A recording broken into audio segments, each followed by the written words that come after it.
পানীৰ পৰা কোনেও বাচিব নোৱাৰে। ল'ৰা, বুঢ়া, যুৱতী পানীয়ে লাজ পায় যেতিয়া বাথৰুমৰ যুৱতীজনীয়ে পানীক সাবটিবলৈ কয়। পানী ঘৃণা কৰে যেতিয়া গোপন পাপবোৰ পানীক ধুবলৈ কোৱা হয়। পানীৰ কণ্ঠ শুকাই যায় যেতিয়া পানীক বটলত ভৰাই থোৱা হয়। আত্মহত্যাৰ হেঁপাহ জাগে পানীৰ যেতিয়া পানীক থাপ মাৰি লৈ যোৱা হয় শৌচাগাৰলৈ। উলংগ কায়াৰে পানী সাপৰ দৰে গা মোচৰে ৰাজপথৰ গাঁতত। গাড়ীৰ চকাত চেপেটা খাই পানীৰ উঠন বুকু। মুদ্ৰা এটাৰ আশাত শূন্য পাত্ৰলৈ পানী বহি থাকে নৰ্দমাত। পুৱা দেখিছিলো এগৰাকী বুঢ়ীয়ে পানীক বান্ধি জুইত উতলাইছে। কলগছৰ ভেকুলীৰ দৰে পানী জঁপিয়াইছে চচপেনৰ পৰা নামিবলৈ।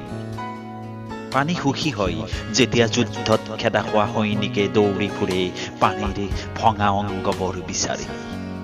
পানী খিলখিলাই হাঁহে যেতিয়া জন্তুৱে বুকুত গা ধুবলৈ নামে। গৰখীয়া ডেকাৰ সতে পানীয়ে ভাবাইয়া গীত গাই যেতিয়া কাষত কলহ লৈ গাভৰুবোৰ আহে। ছাল আৰু নোমৰ গুৰিয়েদি পানী সুমুৱাই যায় তেজ আৰু হাড়লৈ। পানীৰ দুখ আছে, পানী আৱেগিক, সেয়ে চকুলো হৈ ওলাই আহে পানী। বেজাৰ মনেৰে পানী উৰি যায়, পানী অবোধ।